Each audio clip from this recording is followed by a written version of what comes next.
आज का रात्रि क्लास है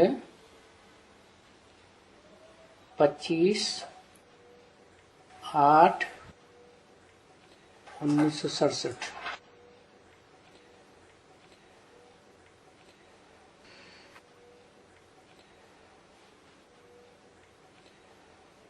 स्थापना हो रही है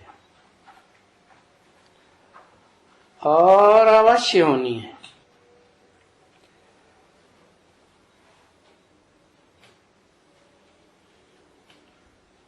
कोई बच्चों को संशय आ रहा है, इतने बखेड़े पड़ रहे हैं, झगड़े टंटे,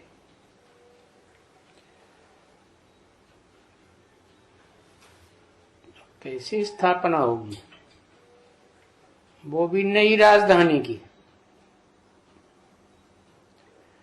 तो बाबा देते हैं अवश्य होनी है।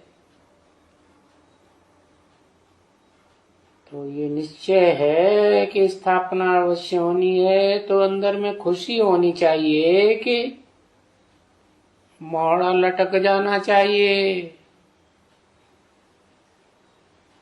क्योंकि ये तो निश्चय की बात है।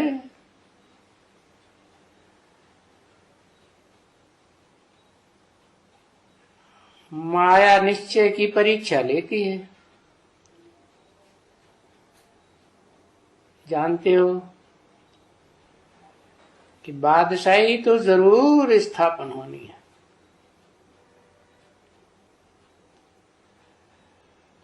तो बाकी क्या कर रहे हैं? बादशाही में जाने लायक पुरुषार्थ करना है।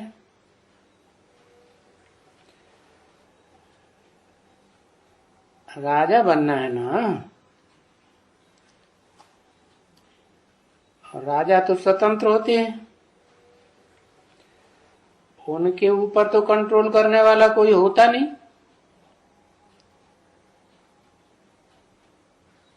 अभी तो दुनिया में प्रजा के ऊपर प्रजा का राज्य है, राजा कोई है नहीं, इसलिए नई बात हो गई ना। तो उसके लिए पुरुषार्थ करना है। पीछे यहां पुरुषार्थ करें या वहां कांटों के जंगल में जाके पुरुषार्थ करें, क्योंकि वो दुनिया तो कांटों का जंगल है ना।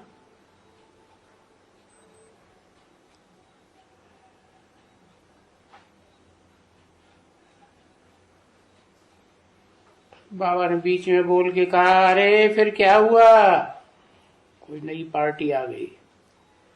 अरे हम बैठे हैं बच्चे, तो बैठो बैठो बैठो।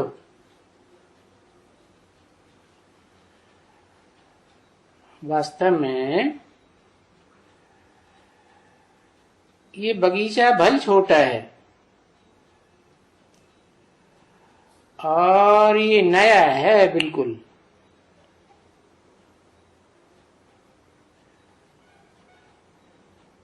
फिर भी बगीचा तो है ना बच्ची।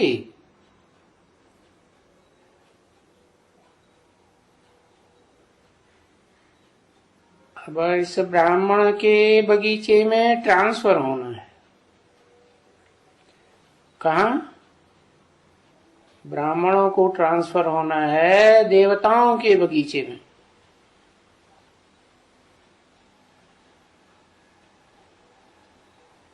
और देवताएं तो यहाँ है नहीं, पर देवता तो बन रहे हो ना यहाँ। देवता किसे कहा जाता है? देवता में लेवता में अंतर है ना। तो देवता सबको देंगे या कोई को देंगे, कोई को नहीं देंगे। विरोधियों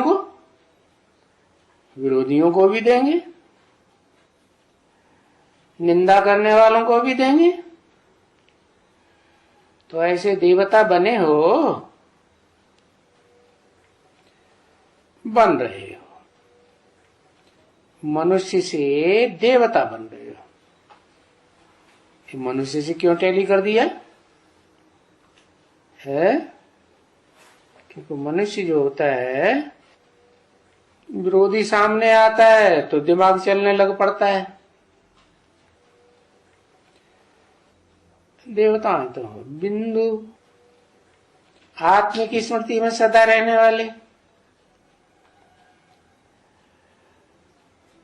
कोई मन चलाए मन नहीं होता। ये ऐसा है वो वैसा है तो हम ऐसे कैसे करें वैसे कैसे करें। तो तुम अभी मनुष्य से देवता बन रहे हो।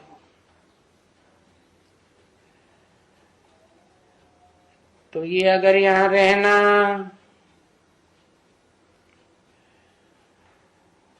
और फिर अगर बाहर की सर्विस नहीं की है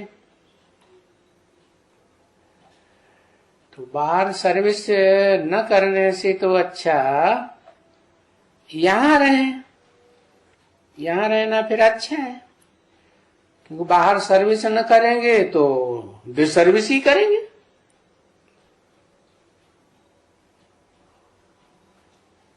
तो फिर यहीं रहें। नहीं तो अगर बाहर की सर्विस कर सकते हैं तब तो बहुत अच्छा है कि किसका न किसका जाके कल्याण करें। नहीं करते हैं तो यहां बहुत अच्छा है, सन्मुख में बैठे।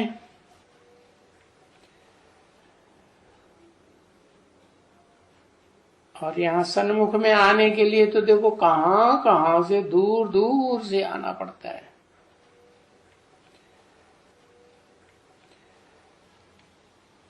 और ऐसे बहुत आते हैं। तो दिल है, उनकी दिल होती है तो हम जावे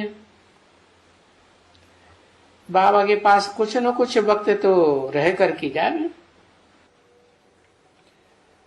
परंतु बेचारे जास्ती दिन रह नहीं सकते हैं।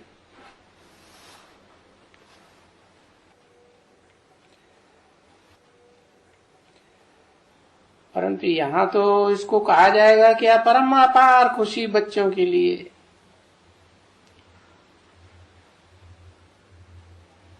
क्योंकि बाहर की दुनिया में भागते हैं, बुद्धि में धंधा दूरी रहता है, और बाप के पास तो दुनिया भी धंधा तो कोई है ही नहीं। तो जो बाप के पास बैठे हैं वो बाबा के ही बच्चे हैं ना। तो परम अपार खुशी है बच्चों के लिए कि हमारी तो राजधानी स्थापन हो रही है, जरूर स्थापन हो रही है। भगवान आया हुआ है, जिसका साथी है भगवान उसको क्या रोके आंधी और क्या रोके तूफान। राजधानी तो जरूर स्थापन होगी। तो जिन बच्चों को ये निश्चय है कि हम विश्व के मालिक बनते हैं, क्योंकि वहां तो यथा राजा तथा प्रजा होगी ना, कि राजा ही समझेगा हम विश्व के मालिक हैं। नहीं, जैसे परिवार होता है तो बड़े परिवार में बच्चा कहेगा कि ये दुकान हमारी है, हमारे बाप की है, ये कारखाना हमारा है। ऐसे थोड़ी कहेगा ये कारखाना हमारे बाप का है, हमारा नहीं है। ऐसे तो नहीं कहेगा। तो अपनापन महसूस होता है ना। ऐसे तो नहीं कि आज की प्रजातंत्र गवर्नमेंट में ऐसे अपनापन महसूस होगा। नहीं, यहां थोड़े ही कह सकते हैं यथा राजा तथा प्रजा। बहुत अंतर है। तो देखो, तुम्हारी बुद्धि में रहता है हम विश्व के मालिक बनते हैं, तो उनसे बढ़कर के और क्या चाहिए।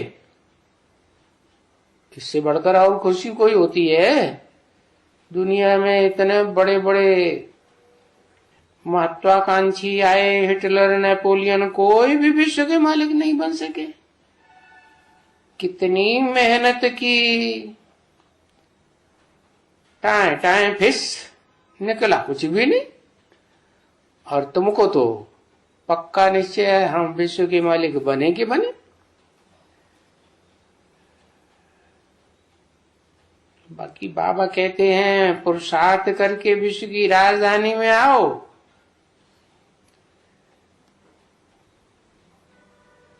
सूर्यवंशी राजधानी में आना है ना, विश्व की राजधानी, कोई एक देश की राजधानी नहीं कि सिर्फ भारत की राजधानी दिल्ली नहीं, सारे विश्व की राजधानी दिल्ली बनेगी। तो फिर इतना नशा चाहिए, पुरुषार्थ करके अपना ऊंचा पद पाना चाहिए ना। और फिर तकलीफ तो कोई नहीं है। कोई तकलीफ है बच्चे? हाँ, अपनी अपनी बुद्धि की तकलीफ है। कोई की बुद्धि में बैठ गया निश्चय, ज्ञान के आधार पर बाप का पक्का निश्चय कर लिया कि हमको सुप्रीम सोल गॉड फादर मिला, हेवनली गॉड फादर।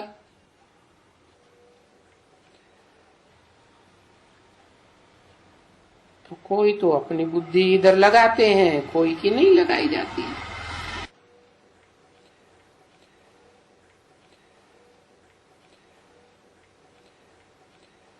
ऐसे तो दुनिया में बहुत हैं।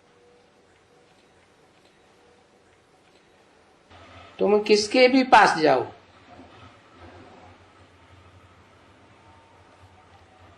आगे चल के देखेंगे जब ये थोड़ा महत्व तो बढ़ जाएगा ना बच्चों का, और सबको मालूम हो जाएगा कि तुम कोई कार्ड अंदर भेजेंगी, ब्रह्मा कुमारी फलानी आई है, तो जरूर वो अपनी कुर्सी से उठकर तुमको दर पर आएंगे, दरवाजे पर रिसीव करने के लिए।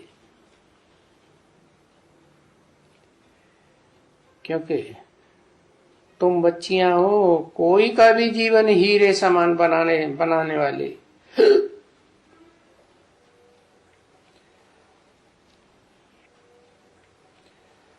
तो जैसे जैसे ये अपना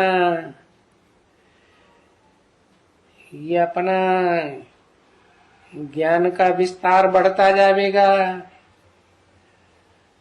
बड़े बड़े सेंटरों में, ये दिल्ली जैसे शहर में बड़े बड़े म्यूजियम खुल जाएंगे, और वहां अच्छी तरह से लिखेंगे,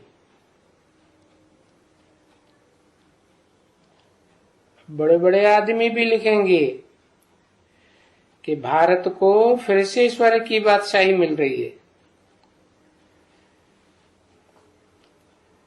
अथवा भारत को विश्व की बादशाही मिल रही है। ये भी बुद्धि में बैठेगा कि पहले भी मिली थी और अभी फिर से मिल रही है।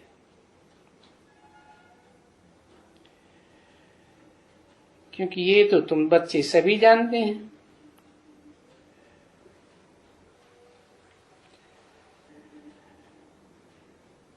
बाबा ने बीच में उठ करके कहा, अरे फिर जाती हो?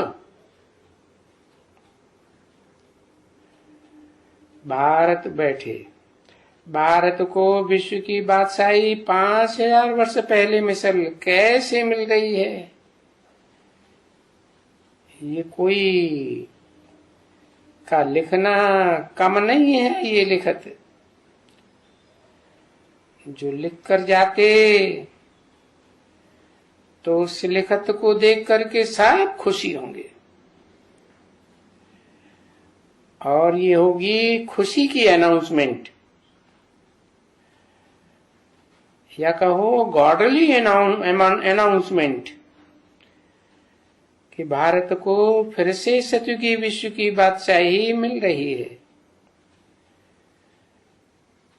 क्योंकि सतयुग में तो होती ही है विश्व की बादशाही। कब होती है? एक्यूरेट सतयुग शुरू होता है तब होती है या कभी और होती है? स्वर्णिम सतयुग, और वो क्या लोहे का सतयुग है? त्रेता से पहले जो होता है वो लोहे का सतयुग होता है। हाँ, सतयुग की शुरुआत होती है सत्य युग। जरूर संगम युग पर ही सत्य की स्थापना होती है, सत्य युग की स्थापना होती है। सत्य नारायण ही स्थापन करते हैं, मददगार बनते हैं। तो सतयुग में है ही विश्व की बादशाही, आदि नारायण की बात है। एक के हाथ में विश्व की बादशाही होती है। ऐसे नहीं आज के प्रजातंत्र राज्य में कहा जाता है राष्ट्रपति, लेकिन है क्या? रबर स्टाम्प, बस स्टाम्प लगाने का काम है, बादशाही कुछ भी नहीं। अरे तो फिर से सतयुग की विश्व की बादशाही। एक के हाथ में, अनेकों के हाथ में नहीं। ये कोई बेकायदे तंत्र स्थापन नहीं हो रहा है। प्रजा के ऊपर प्रजा का राज्य होता है बेकायदे राज्य, क्योंकि पाई पैसे के मनुष्यों के द्वारा स्थापन होता है। जिन्हें नर कहा जाता है वो नरक ही बनाते चले जाते हैं। भले मुख से कहते हैं हम राम राज्य स्थापन कर रहे हैं, लेकिन राम राज्य स्थापन होने के बदले और ही रावण राज्य गहराता चला जाता है। अभी सतयुग को विश्व की बादशाही कैसे मिल रही है? सतयुग में भारत को ही फिर से मिल रही है। कोई दूसरे देश की बात नहीं है, दूसरे स्थान की बात नहीं है, दूसरे देश के व्यक्ति की बात नहीं है। ये भारत की ही बात है। और भारत सिर्फ जड़ नहीं है, चैतन्य भी है। जैसे कहते हैं ना 5 तत्व, पृथ्वी जल वायु अग्नि आकाश, समझते हैं कि जड़ तत्व है, वो तो है ही है। सूरज चांद सितारे ये जड़ हैं, वो तो है ही, लेकिन वो भी किस आधार पर चलते हैं? जड़त्व बुद्धि अपने आप काम करेगी क्या? है नहीं, उसको चलाने वाले भी तो कोई चाहिए ना। तो चैतन्य देवताएं भी हैं, पृथ्वी माता, धरणी माता चैतन्य भी है। जल देवता, वायु देवता, अग्नि देवता, ये सब चैतन्य में। तो सतयुग में है ही विश्व की बादशाही। चाहे जड़ हो चाहे चैतन्य हो, सबके ऊपर कंट्रोलिंग। पत्ता भी हिल सकता नहीं सत्ता तेरी के बिना, ये कहाँ का गायन है? इसी पुरुषोत्तम संगम युग का गायन है। तो सतयुग की विश्व की बादशाही कैसे भारत को फिर से मिल रही है, वो आए करके समझो। कितना क्लियर है अक्षर, अच्छे अच्छे। फिर से मिल रही है, माने पहले भी मिली थी, अभी भारत ने गवाही दी, खाकीन बन गया। अभी शिव बाबा द्वारा भारत को विश्व की बादशाही फिर से कैसे मिल रही है? ये बहुत अच्छे सुंदर अक्षर हैं। तो ऐसे ऐसे सुंदर अच्छे अच्छे अक्षर पैगाम पहुंचाने के हैं, सबको खुशखबरी सुनाने की है।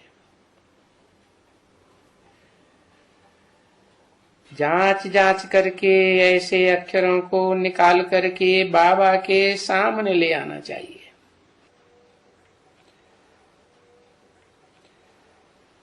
कि बाबा को दिखावे, बाबा ऐसा लिखाने से कैसा होगा,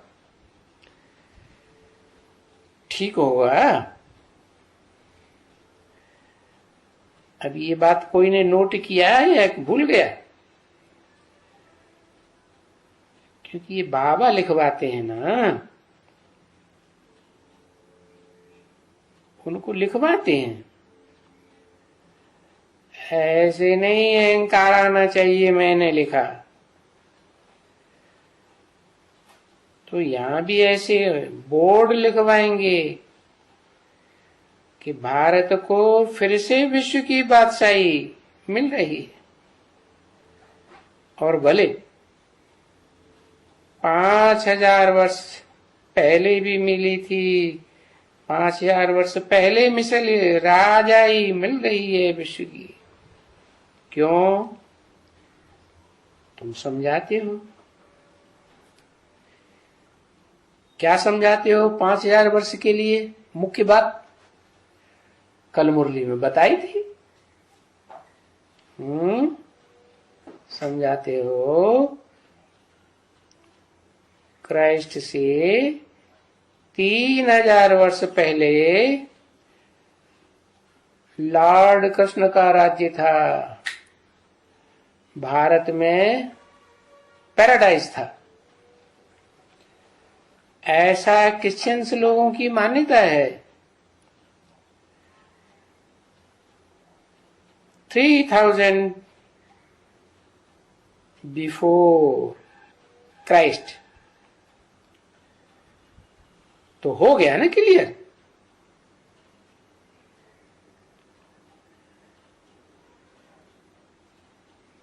तो वो बातें भी लिख सकती हो कि 3000 बिफोर क्राइस्ट, जैसे ये भारत हेवन था, अभी फिर से हेवन बन रहा है।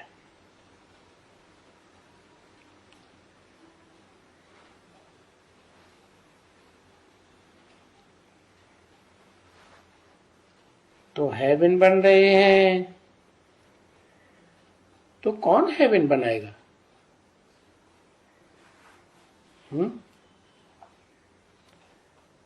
ऐसे तो नहीं कि मनुष्य जिन्हें नर कहा जाता है वो हेवन बनाएंगे। नर तो नरक ही बनाता आया है, नारी का नाम नहीं लिया क्या? नर नरक बनाता है, और स्वर्ग कौन बनाता है? जो सदा स्वस्थिति में रहने वाला है वो ही स्वर्ग बना सकता है। और सदा स्वस्थिति में रहने वाला कौन है?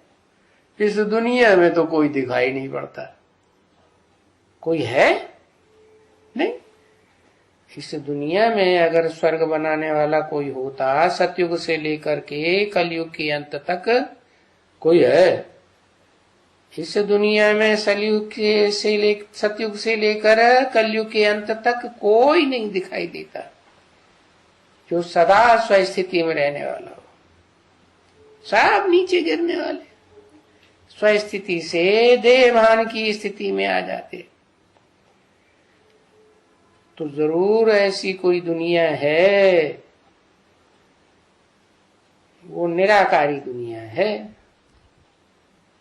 जैसे स्व माने आत्मा, आत्मा निराकारी, तो आत्माओं का बाप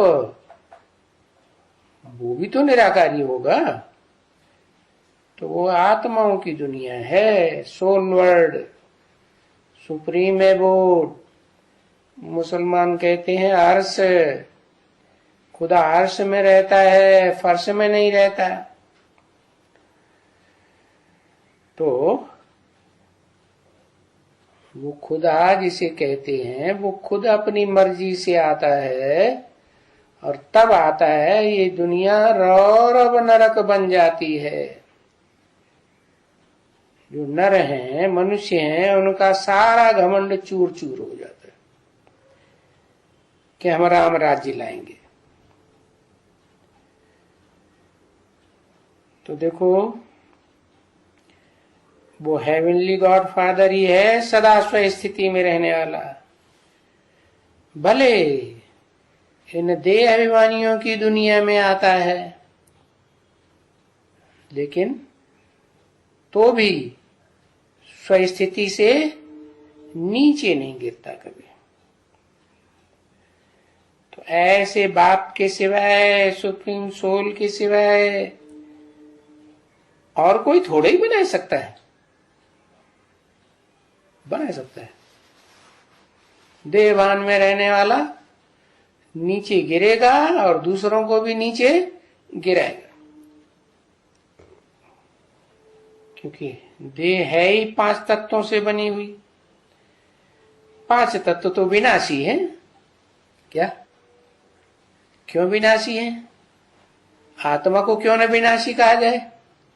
आत्मा ही तो नीचे गिरती है, आत्मा ही तो ऊपर उठती है। क्योंकि जो जड़ तत्व हैं वो कभी भी अपने आप ऊपर नहीं उठ सकते। वो तो सड़ते रहेंगे, 4 अवस्थाओं से गुजरते। ये दुनिया है ही जड़ तत्वों की दुनिया।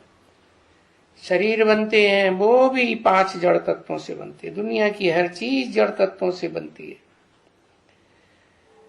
तो सब नीचे की ओर जाते हैं। हाँ, जड़ तत्वों से बनी हुई ये जो देह है, इस देह में रहने वाली आत्मा जो चैतन्य है, उस चैतन्य आत्मा का बाप सुप्रीम सोल गॉड फादर, वो ही इस सृष्टि पर आकर के इस नरक की दुनिया को स्वर्ग बनाते, नीचे से उठाए कर ऊपर स्थापन कर देते।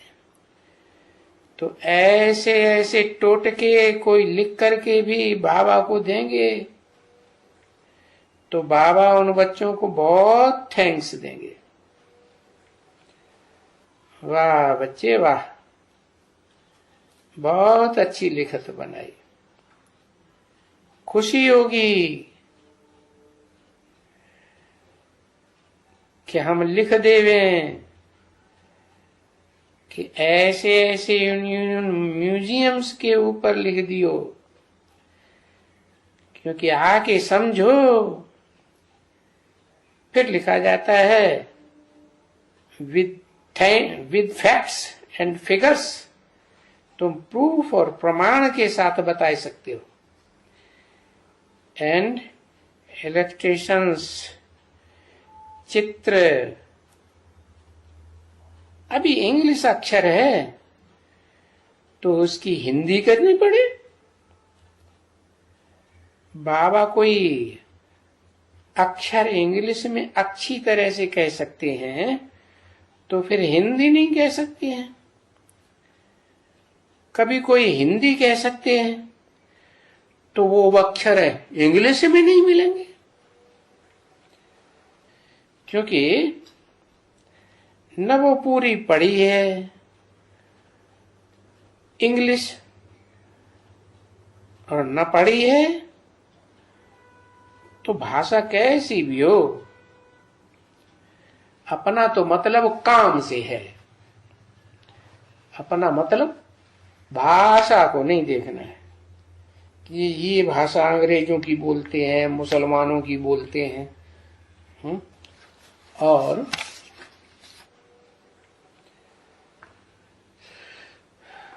और दूसरे भी लिख सकते हो।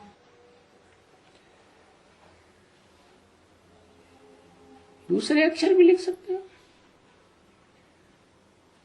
25, 60, 67 की रात्रि क्लास का दूसरा पेज।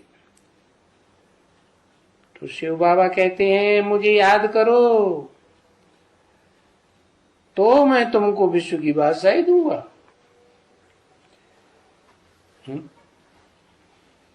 तुम्हें याद करने से तुम्हारा क्या फायदा होगा? चलो हमको तो विश्व की बादशाही मिल जाएगी।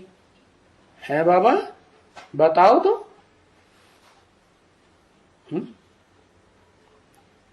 क्या फायदा होगा? अरे कुछ फायदा होगा। क्या फायदा होगा?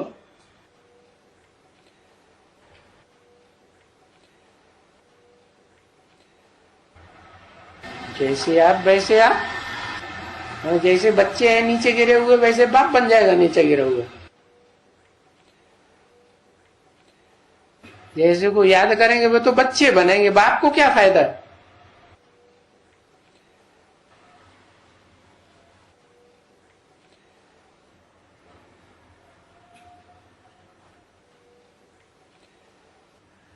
अरे बाप को ये फायदा है कि दुनिया तो समझती है कि बाप निराकार है। ज्यादातर दुनिया में यही समझते हैं कि भगवान निराकार है।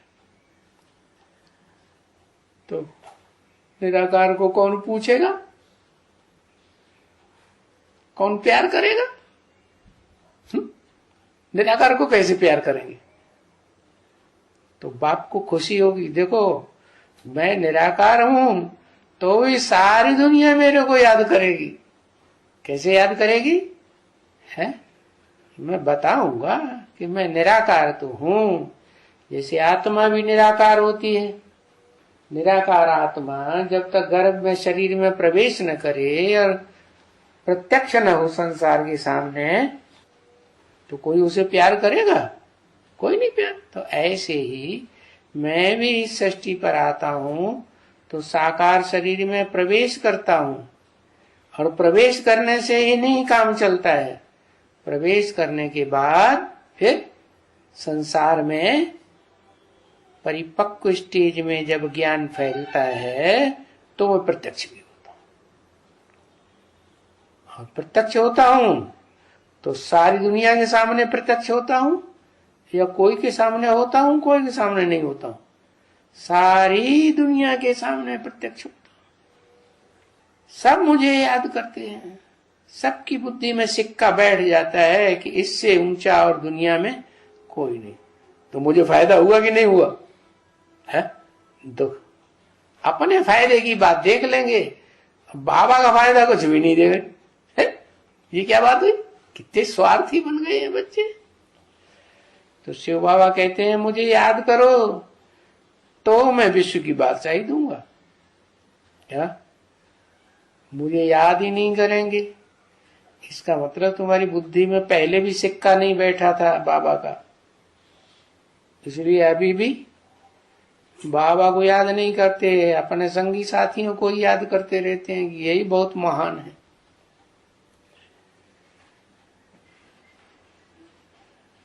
तो विश्व की बादशाही लेनी है तो फिर भले आकर के पूछें। शिव भगवान वाचे पूछेंगे तो भगवान ने जो उवाच किया है वो बताएंगे। भगवान बताते हैं हे बच्चों, मुझे याद करने से क्या क्या फायदे होंगे। क्योंकि ये अक्षर बहुत ठीक लगते हैं। क्या है? मुझे याद करो। मन मना भव। शिव बाबा कहते हैं बोर्ड भी लगा हुआ होवे। क्या? किस बात का?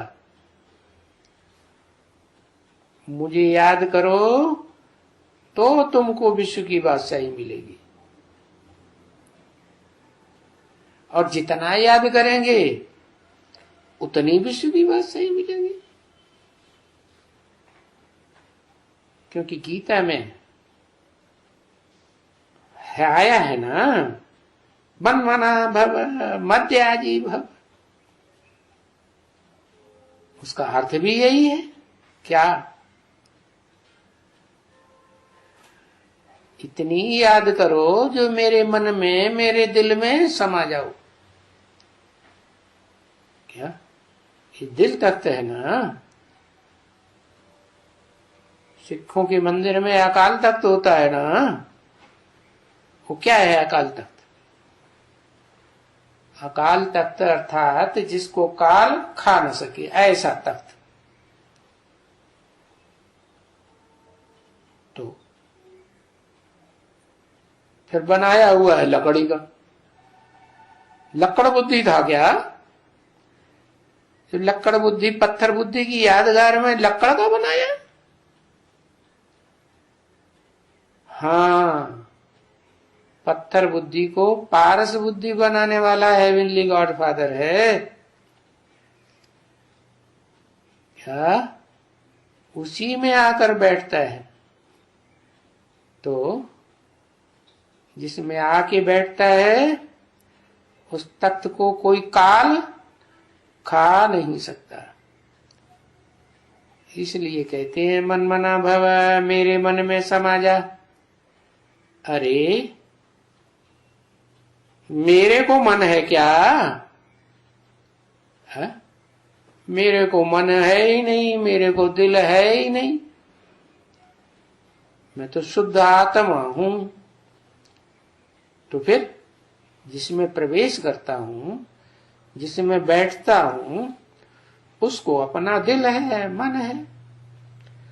और वो भी तो मेरा है। कौन? जिसमें मुकर्रर रूप से प्रवेश करता हूं, वो भी मेरा है। तो इसीलिए कहते हैं मन मना भव। और जब मन मना भव हो जावेंगे, मेरे दिल में समा जावेंगे, तुम्हारे दिल में बाप समा जावेगा, तो तुम जो भी यजन करेंगे, जो भी कर्म करेंगे, जो भी सेवा करेंगे, वो किसके लिए करेंगे?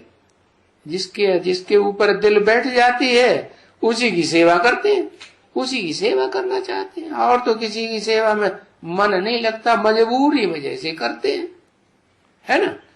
मध्याजी भव मने मेरे में यजन करने वाला भव। जो भी कर्म कर, जो भी स्वाहा कर, तन स्वाहा कर, मन स्वाहा कर, धन स्वाहा कर, जो भी स्वाहा करना हो ताकत, वो सारी मत याजी मेरे लिए स्वाहा कर। क्योंकि जिससे दिल लग जाती है, जिसमें मन लग जाता है, बस उसी की सेवा करने के लिए, उसी के पास रहने की दिल होती है। घड़ी घड़ी बुद्धि उधर ही भागती है। तो मन मना भाव पहले बनेंगे तो क्या होगा? मध्याजी भाव बन जाएंगे। मेरे लिए ही फिर यजन करेंगे और किसी की तरफ लागत ही नहीं जाएगी। देखो कितनी सहज बातें बताते हैं समझाने के लिए, लेकिन समझते नहीं है।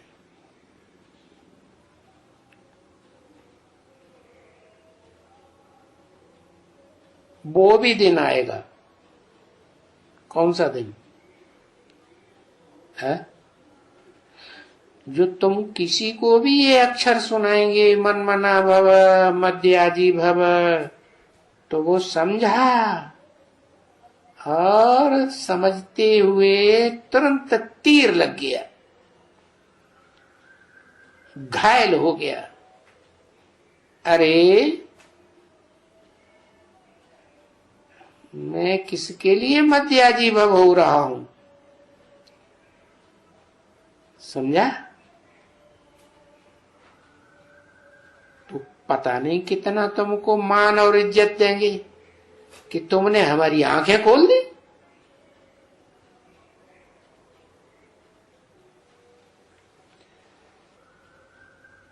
तो इज्जत देंगे ना।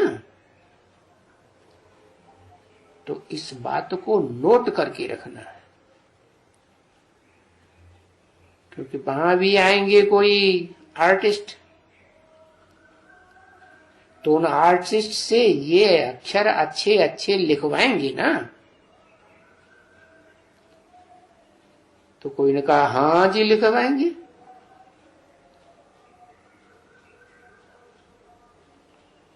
या तो कोशिश करके कोई आर्टिस्ट मंगा लेता हूं,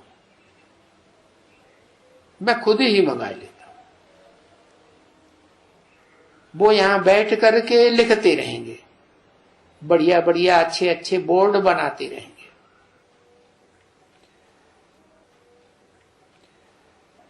फिर अगर कोई काम नहीं मिलेगा लिखने का, बोर्ड वोर्ड बनाने का, तो कुछ और काम करते रहेंगे। सबके लिए कहते हैं कि जहां कोई भी सेंटर खोलो तो उस सेंटर को म्यूजियम के मिसल खोलो।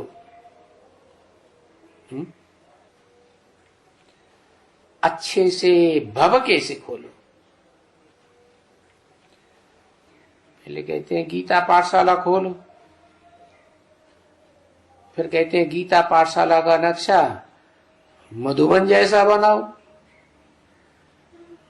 टेम्परेशन देते हैं। मधुबन बनावेंगे तो बाप दादा आवेंगे, गीता पाठशालाएं तो घर घर में ढेर सारी गली गली में हो जाएंगी, कहां कहां जावेंगे। फिर जब सेंटर खोला तो कहते हैं म्यूजियम जैसा बनाओ। क्या करते हैं बाबा? पहले उंगली पकड़ते हैं, फिर पहुंचा पकड़ते हैं, फिर पूरी बाह पकड़ लेते, पूरा ही कंट्रोल कर लेते। बताया सेंटर भी म्यूजियम मिसल भवके से खोलो। और मकान भी थोड़ा अच्छा लियो, भले छोटा ही मकान हो वे, कोई अर्जा नहीं, लेकिन हो बहुत भवके वाला, तो उसमें भी म्यूजियम खोल सकते हो। ऐसा ऐसा मकान लियो जिसमें ये म्यूजियम खोला जाए। म्यूजियम में क्या होता है, क्या अंतर होता है? म्यूजियम में और प्रदर्शनी में अंतर क्या होता है?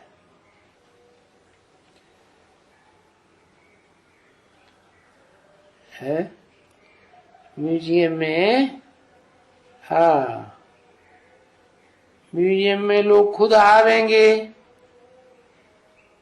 अच्छे अच्छे चित्र रखे हुए हैं।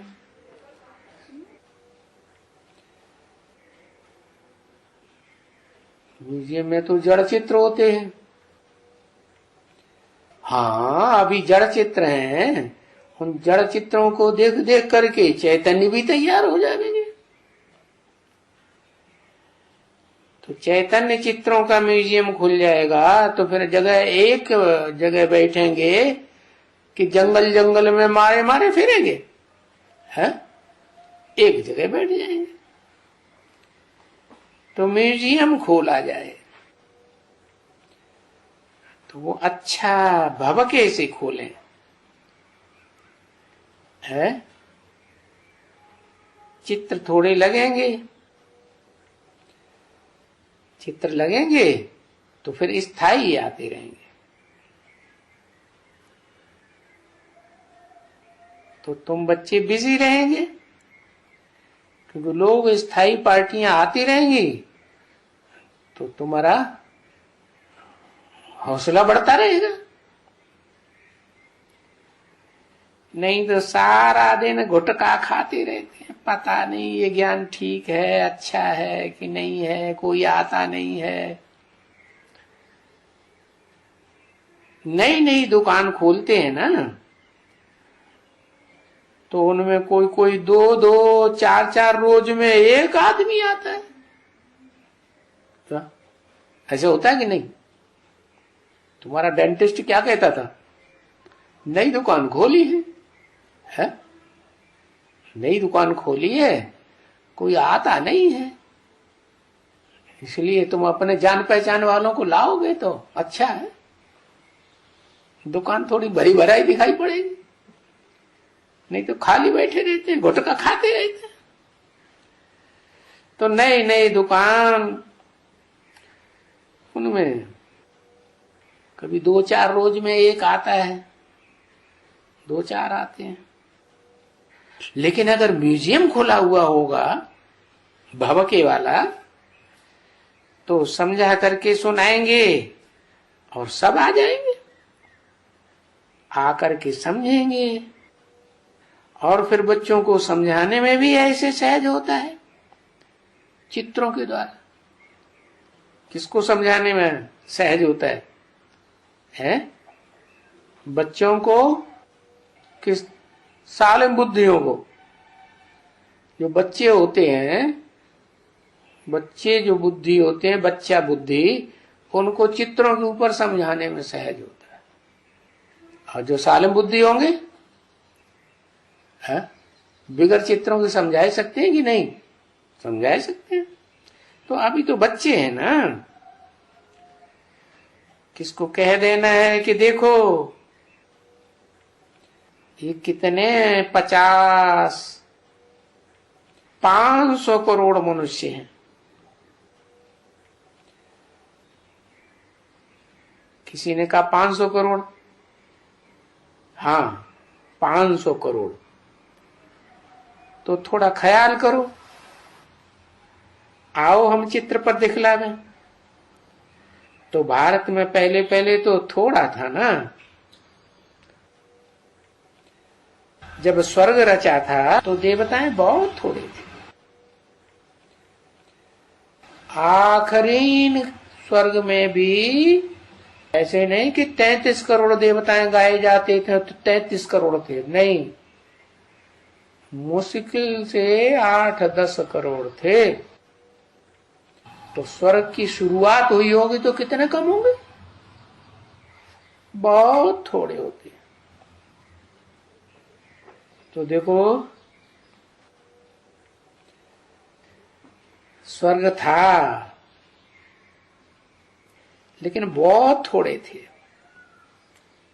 क्यों थोड़े हो गए? अरे 9 लाख भी कोई एकदम थोड़े ही हो जाते हैं। पहले कितने होते हैं?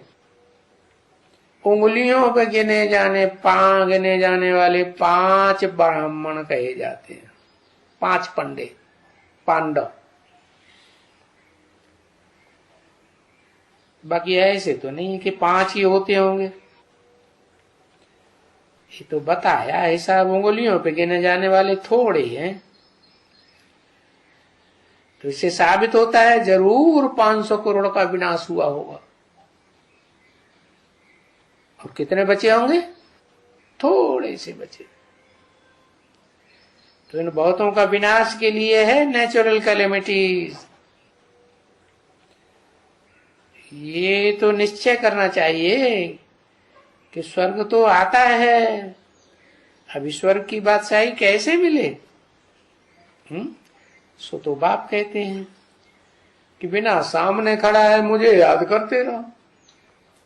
ये तो कुरान में भी लिखा हुआ है, जब कयामत होगी तो खुदा के बंदे बड़े मजे में रहेंगे। क्यों? कि खुदा को याद करते हैं तो मजे में रहेंगे। याद कहां से करेंगे? है क्या? जैसे मस्जिद मंदिरों में चिल्ला चिल्ला के याद करते हैं, ऐसे याद करेंगे? ये कोई आर्टिफिशियल याद है या ओरिजिनल याद है? ये तो आर्टिफिशियल हो गई। तो बाप तो चाहते हैं मुझे ओरिजिनली, जैसे अंदर अंदर किसी से प्यार हो जाता है तो बस उसी में दिल लग जाती है, वहीं बुद्धि बार बार भागती है, वहीं बार बार भागेंगे, तन मन धन से भागेंगे। तो ऐसे मुझे अंदरूनी जिगरी याद करें, तुम्हारा विकार विनाश होगा। जितना याद करेंगे, पावन बन करके मेरी बादशाही ले लेंगे स्वर्ग की। जैसे पहले सतो प्रधान थे वैसे सतो प्रधान बन करके बादशाही ले लेंगे। वहां तो रहने का नहीं है ना। कहां है? कहां रहने का नहीं है? आत्मलोक में, आत्माओं की दुनिया में सबको थोड़े ही रहना है। पाठ तो आकर के बजाना ही है। हाँ, कोई पहले आवेंगे इस दुनिया में पाठ बजाने, कोई बाद में आवेंगे। पाठ बगैर तो कोई रह भी नहीं सकता है। ड्रामा के प्लान अनुसार पाठ बजाना ही है। अच्छा चलो बच्ची, कहां चलो? टोली लाओ या तो संगीत बजाओ। अच्छा, मीठी मीठी रूहानी सर्व से बच्चों प्रति रूहानी बाप दादा का याद प्यार और गुड नाइट।